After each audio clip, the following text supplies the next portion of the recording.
Roma, 10 de junio de 1940. Mussolini se dirige a la masa enfervorecida de Piazza Venezia para anunciar que Italia ha declarado la guerra a Gran Bretaña y Francia. Mussolini, el duce del fascismo, se encuentra en el cenit de su carrera política. Más de 20 años distan entre esta escena y la reunión fundacional de los Fasci Italiani di Combattimento, el germen de un movimiento que definiría en adelante la historia de Italia y del mundo entero.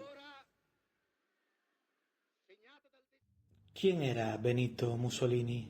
¿Un oportunista? ¿Una luminaria de su tiempo? ¿Un farsante? Mussolini nació en Dovia de Predapio, en Forlì, Emilia-Romagna, en 1883, en el seno de una familia humilde pero apañada. De su padre, Alessandro, tomó, antes que el yunque del herrero, las ideas socialistas de tinte libertario y republicano que definirían el recorrido político de su juventud, mientras que de su madre, Rosa, aprendió a ganarse la vida a duras penas como maestro de escuela.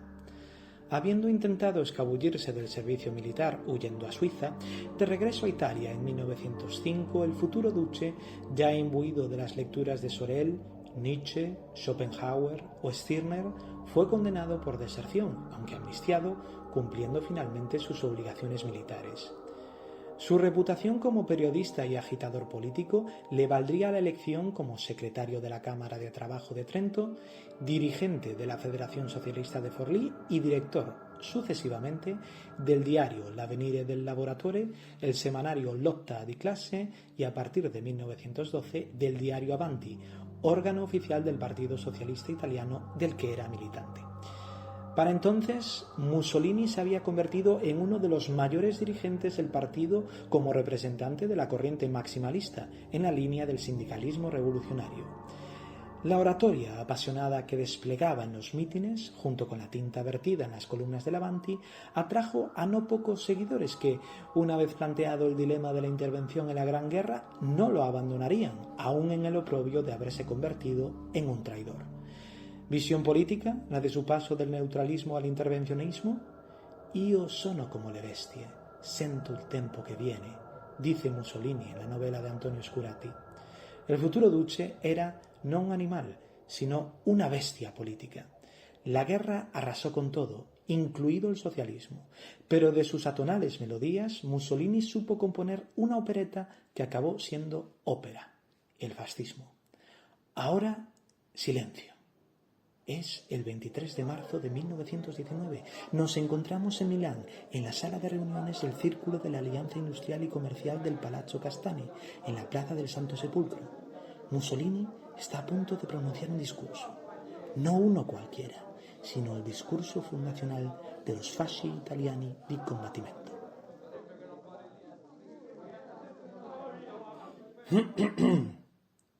Nosotros no necesitamos meternos programáticamente en el terreno de la revolución porque, en sentido histórico, llevamos en él desde 1915. No es necesario abordar un programa tan analítico y podemos afirmar que el bolchevismo no nos asustaría si nos demostrara que garantiza la grandeza de un pueblo y que su régimen es mejor que los otros. Se ha demostrado de manera irrefutable que el bolchevismo ha arruinado la economía rusa. Nuestras civilizaciones occidentales, comenzando por la alemana, son refractarias del bolchevismo. Nosotros declaramos la guerra al socialismo, no porque sea socialista, sino porque es contrario a la nación. El Partido Socialista Oficial Italiano es netamente reaccionario, absolutamente conservador, y si hubiera triunfado su tesis, no habría hoy para nosotros posibilidad alguna de vida en el mundo. El Partido Socialista no puede encabezar una acción de renovación y reconstrucción. Resulta fatal que las mayorías sean estáticas, si bien las minorías son dinámicas.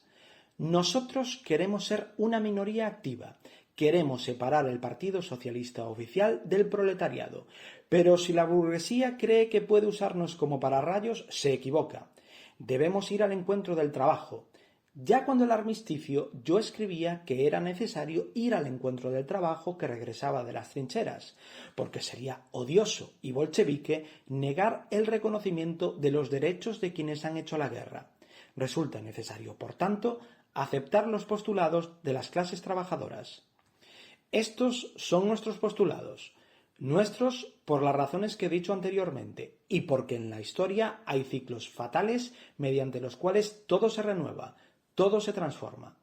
Si la doctrina sindicalista sostiene que de las masas puedan salir los dirigentes necesarios y capaces de asumir la dirección del trabajo, nosotros no podemos ponernos en medio, especialmente si este movimiento tiene en cuenta dos realidades, la realidad de la producción y la de la nación. En lo que respecta a la democracia económica, nosotros estamos del lado del sindicalismo nacional y contra la injerencia del Estado cuando éste quiera asesinar el proceso de creación de la riqueza. Combatiremos la retrogradación técnica y espiritual.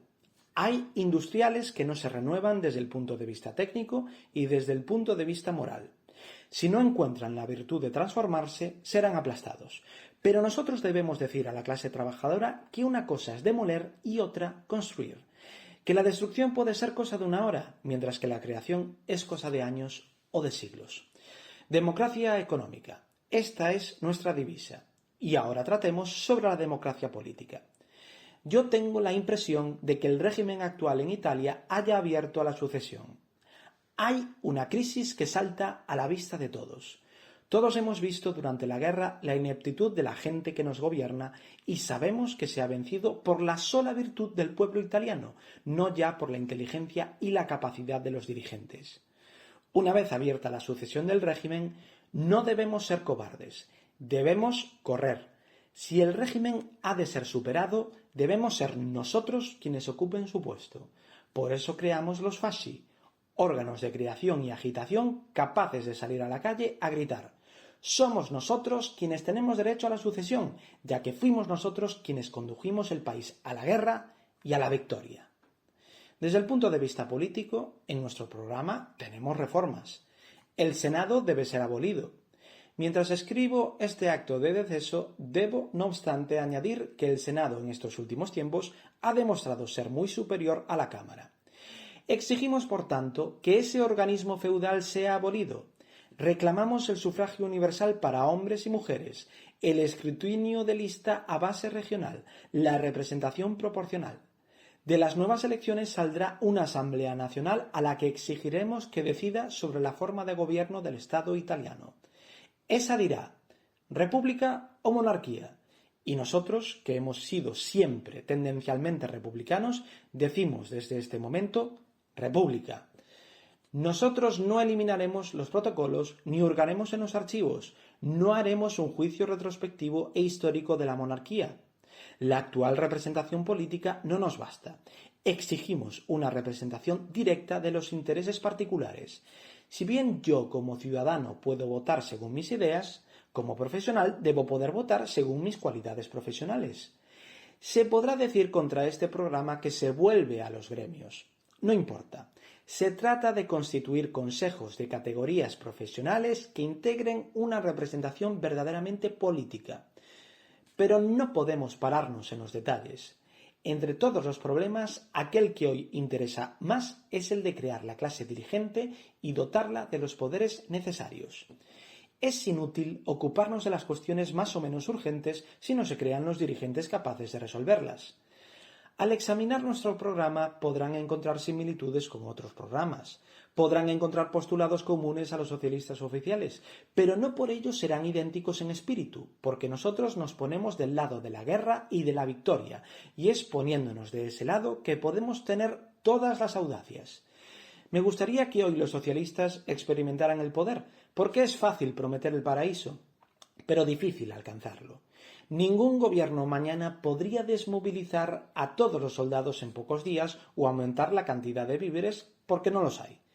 Pero nosotros no podemos permitir este experimento porque los socialistas oficiales querrían traer a Italia una falsificación del fenómeno ruso al que se oponen todas las cabezas pensantes del socialismo, desde Branting y Thomas a Bernstein.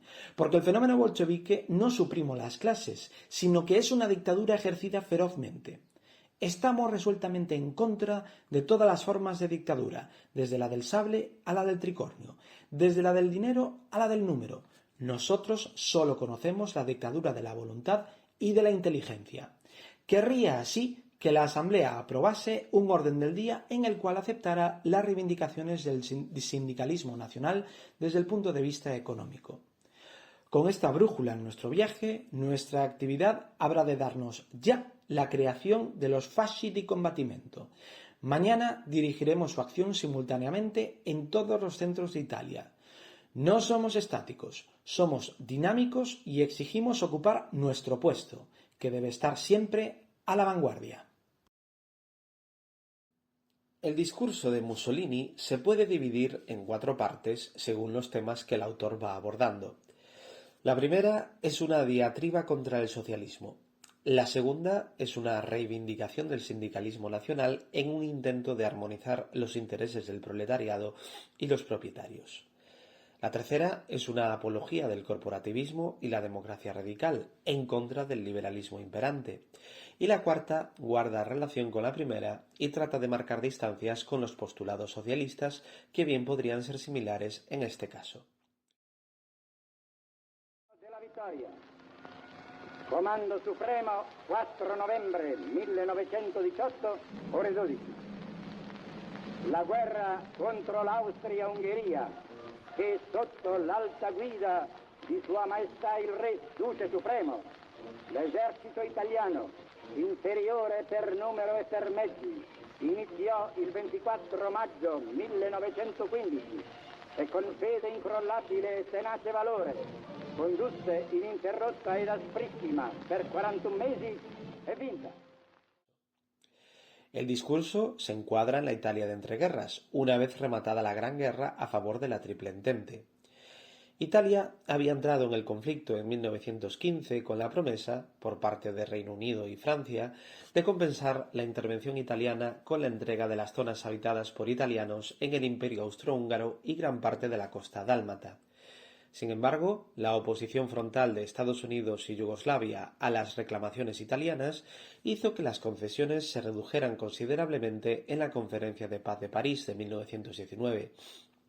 Este contencioso, junto con los miles de muertos y heridos, daría motivos a los nacionalistas italianos para hablar de una victoria mutilada cuya idea iría calando profundamente en el ánimo de la burguesía y los excombatientes, entre los cuales se encontraba el propio Mussolini. El futuro duce había abogado por la neutralidad en los primeros compases de la guerra, pero reconsiderando esta como una necesidad para combatir el militarismo y el autoritarismo de las potencias centrales, así como un buen caldo de cultivo para hacer la revolución social, apostó decididamente por la intervención en el conflicto, lo que le granjearía la expulsión del Partido Socialista Italiano y la destitución como director del órgano socialista Avanti. Desde la tribuna del periódico fundado por él, Il Popolo d'Italia, Mussolini convocó a los italianos a la fundación de los Fasci Italiani di Combattimento, un movimiento concebido como un antipartido dirigido a movilizar a los veteranos fuera de las estructuras propias de los partidos tradicionales. No obstante, las muestras de adhesión no fueron muchas. En la reunión fundacional, Mussolini se dirige a poco más de un centenar de personas, casi todas procedentes del norte del país y militantes de la izquierda intervencionista, socialistas, sindicalistas revolucionarios, republicanos, futuristas y arditi, es decir, osados, soldados de élite del ejército italiano en la Primera Guerra Mundial. Los dirigentes del nuevo movimiento provenían asimismo de la izquierda revolucionaria y eran, en su mayoría, jóvenes y jovencísimos miembros de la pequeña burguesía. Los fascistas, por boca de Mussolini, arrancan reafirmándose como revolucionarios, en cuyo terreno, dice el autor, llevan bregando desde 1915. Se refiere Mussolini tanto a su experiencia en la Gran Guerra como a la militancia a favor de la intervención de Italia en aquella desde los Fasci Autonomi d'Azione Rivoluzionaria, predecesores de los Fasci Italiani di Combattimento, que tenían como principales promotores a sindicalistas revolucionarios como Alceste de Ambris, redactor de la Constitución de Fiume, Angelo Oliviero Olivetti, teórico del corporativismo y el sindicalismo fascistas, Michele Bianchi, coautor de la Marcha sobre Roma, o Cesare Rossi, estrecho colaborador de Mussolini hasta su caída en desgracia a raíz del asesinato del diputado socialista Matteotti. Antes que un político curtido en el trabajo intelectual, el duce del fascismo era más bien un hombre de acción, un revolucionario que, a partir de una concepción libertaria y republicana del socialismo, en la línea de Bakunin, Blanqui y Mazzini, se pondría en las antípodas del ala reformista del Partido Socialista Italiano hasta romper con el mismo con motivo de su paso al intervencionismo, oficializado con la publicación en el diario Avanti del artículo de la neutralidad absoluta a la neutralidad activa y operante en 1914. Mussolini había juzgado que la amenaza alemana sobre Francia, una vez invadida Bélgica, ponía en peligro la democracia en Europa y, por extensión, la posibilidad de una revolución social, por lo que Italia debía entrar en la conflagración junto a la Triple Entente para detener a las potencias centrales. Además, algunos partidos socialistas habían decidido apoyar a sus gobiernos en la guerra, de ahí que el duce llegase a la conclusión de que la nación estaba por encima de las clases sociales. La ruptura, sin embargo, no implicó renuncia alguna a los principios que hasta entonces habían inspirado su lucha, al menos no en este momento.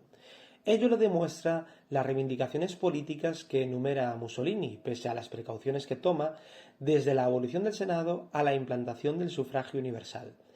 Pero el hecho de que Mussolini y sus secuaces hayan dado cierto aire socializante al programa de 1919 no convierte al fascismo de primera hora en un movimiento situado a la izquierda del socialismo, por mucho que algunos hayan conservado el carné del Partido Socialista. Los fascistas del Santo Sepulcro son, más bien, un grupo de jacobinos exaltados que busca atraerse a la burguesía y el proletariado, este último nacionalizado a través de la guerra, para armonizarlos en una nueva sociedad donde no tenga cabida la lucha de clases, toda vez que ésta torpedea la producción nacional. Este aspecto clave, junto con un furibundo antimarxismo, descarta al fascismo como hijo bastardo del socialismo. Lo sitúa claramente en el campo contrario, rebajando incluso el tono revolucionario del programa para ponerlo al nivel de una renovación en la que el capitalismo sea factor de la reconstrucción y desarrollo de la economía nacional, siempre y cuando se mejoren las condiciones de vida de los trabajadores. Nosotros, dice Mussolini, declaramos la guerra al socialismo, no porque sea socialista, sino porque es contrario a la nación. Desengañados ya de las promesas socialistas, a quienes Mussolini acusaba, en la línea de George Sorel, de actuar como profesionales enamorados del dinero, son los excombatientes, forjadores de la unidad nacional a través de la guerra, quienes deben exigir el reconocimiento de sus derechos, incluido el de construir la alternativa al sistema político y económico que le dio vida, el liberalismo, mediante la implantación de la bautizada como trincherocracia. En ese sentido, el programa fascista original, que nunca fue llevado a la práctica, pretende ser una síntesis entre sindicalismo revolucionario y nacionalismo, lo que en palabras del pintor Carlo Bazzi sería estar por la nación, no por el nacionalismo, por el socialismo y no por esa máscara representada por el Partido Socialista oficial, y por el sindicalismo nacional contra esa monstruosidad sindical que es nuestra Confederación del Trabajo. Una vez finalizados los trabajos iniciales, se nombró la Comisión Ejecutiva Central, que funcionaría casi de inmediato como Comité Central. Sumando las incorporaciones de junio de 1919, la Ejecutiva estaba formada, desde un punto de vista político, por 4 socialistas: el propio Mussolini, Enrico Besana, Enzo Ferrari y Giovanni Marinelli; 5 sindicalistas revolucionarios: Mario Giampaoli, Ferruccio Ferradini, Cesare Rossi y Michele Bianchi, que actuaría como secretario general provisional; un republicano, Guido del Latte; un ardito, Ferruccio Becchi, y un futurista, aunque debería decir el futurista, nada menos que Filippo Tommaso Marinetti. La reunión fundacional del fascismo fue ignorada por parte de la prensa o relegada a las páginas de crónica. Tan sosa fue la cosa que, para disimular el descalabro evidente de la reunión, la cual había sido anunciada a bombo y platillo desde las páginas del Popolo de Italia, el duce declaró ser un individualista que no necesitaba buscar compañeros de viaje, ya que éstos acudían a su encuentro en el momento justo. Llegó incluso a poner fecha de caducidad al movimiento, que tenía como mero altavoz de su periódico y no al revés. y es que el escaso desarrollo de los fasci en el resto de la península respondía a un programa político que no brillaba particularmente por su originalidad. Aunque era muy avanzado en el plano social, lo era únicamente sobre el papel, ya que los fasci carecían de la fuerza necesaria para extender su influencia sobre la masa de trabajadores y campesinos y para erosionar el frente socialista. Si cabía alguna posibilidad de atraerse a los socialistas y al proletariado, el asalto de fascistas y Arditi a la sede milanesa del Avanti el 15 de abril de 1919 la echaron por tierra. Los pésimos resultados obtenidos por los fasci en las elecciones generales de 1919 confirmaron la situación crítica por la que atravesaban, sarcásticamente sintetizada por el Avanti del 18 de noviembre con estas palabras: un cadáver en estado de putrefacción ha sido recogido esta mañana en el Navilio. Parece que se trata de Benito Mussolini.